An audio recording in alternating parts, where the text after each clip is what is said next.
So it is March 8th today, and I have just gotten back from Portugal, and I am taking a look at what Mike has done to the tiny house. He sent me some pictures, and I just want to do a little walkthrough. As you can see, the lights are on the outside. We're going to be using this metallic covering. It's still covered by plastic, but it looks great. You can see that all of the water apparatuses are in. So intake, outgo for the on-demand heater. There's an outdoor electrical outlet as well. And then on the other side, which is where all the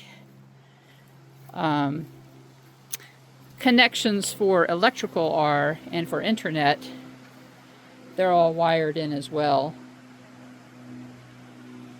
And this is the windows that actually are going to be my office windows. So let's take a look inside. It's been a while since I've actually been in the old tiny container house. So this is the first time I've seen the floors exposed since we put them down, and these are gray colored bamboo flooring. Definitely a good sustainable product. And this is my home office. There is so much ample storage for other things in my home office. Basically, a lot of this is going to be clothing. And you can see how deep this is. There's so much space back there. I'll probably be putting my little electric or my little gas stove top in there, which I'll use for cooking. And then under, you can see there's about 12 inches depth of shelving under the cupboards. And then my very special desk, which is still under construction.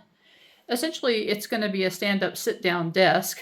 In stand-up mode, you can see that's on a slider, and you can actually slide the monitor and the keyboard set up and down. And then they'll ultimately disappear into the desk. So you can see there's a way to open this little compartment to slide it up and down. Not sure what Mike is doing with the blue plexiglass yet, but maybe he's up to something. So as you can see, really plenty of surface space. The desk is in a U shape so that I can do my taxes or do the work that I need. It's a well-lit space as well, with all the can lights on the top. And what I call the bulkhead, all of the storage above. And as you can see, the storage, it doesn't cover the whole wall. The whole idea was to create some effective roominess in the space. We will use what I call the meat hooks above to suspend some chairs. Even a hammock can be suspended in this space that Mike and I'll call the void. It looks like he's pretty much built out the cabinets. They're looking good. This bottom cabinet is going to be a table that folds up. So it's a Murphy table, which gives me a little extra space when cooking up big things in the kitchen, or again, taxes are on my mind, doing taxes. I think you can actually see under the floor now, where you can see there's the bed. It's a rollaway bed that rolls out when you need it and rolls back in when you don't need it. It's actually what's called a large single bed. It's very close to a double. I guess if you were in love, you could sleep two people on it. And kitchen's in place. Plenty of storage. We ended up using these metal boards so that you could also use magnets on them if you wanted to stick knives and things up there, and then all these little trays that pop in. This is the really giant sink. You can see you can use the two cutting boards in here for real surface area. So the sink basically takes up the whole space because, you know, you may have to wash things in the sink. It's really like a utilitarian sink. But when you're cutting, you got your vegetables in here. You got your cutting board there. When I cook, I'll cover the sink completely, move out the head here, and then the cook stove goes here, and then there's a gas nozzle to attach the cook stove top to the gas nozzle so you can actually cook in here. All right, got a little more storage above. And these cabinets are also where, when the solar's connected, so depending on whether I use electric or solar will be located in here and also down here.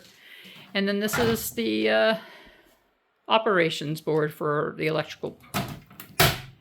And everybody wants to know about the bathroom.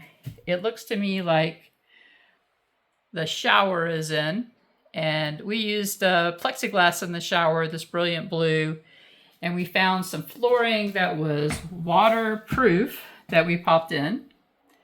So when you step into this part, and you should know, this flooring actually comes up it'll come up in this direction. I don't see a handle on it yet. And then there's a pan underneath this flooring. So you can see it's on hinges. So it'll hinge up and it'll block the wall to keep the water away from the toilet area.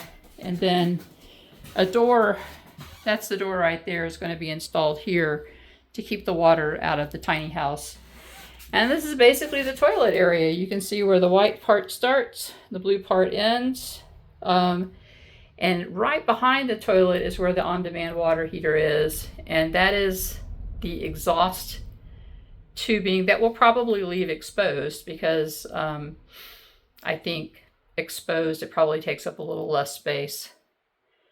And that is, you know, the window. Also a lot of lighting in here.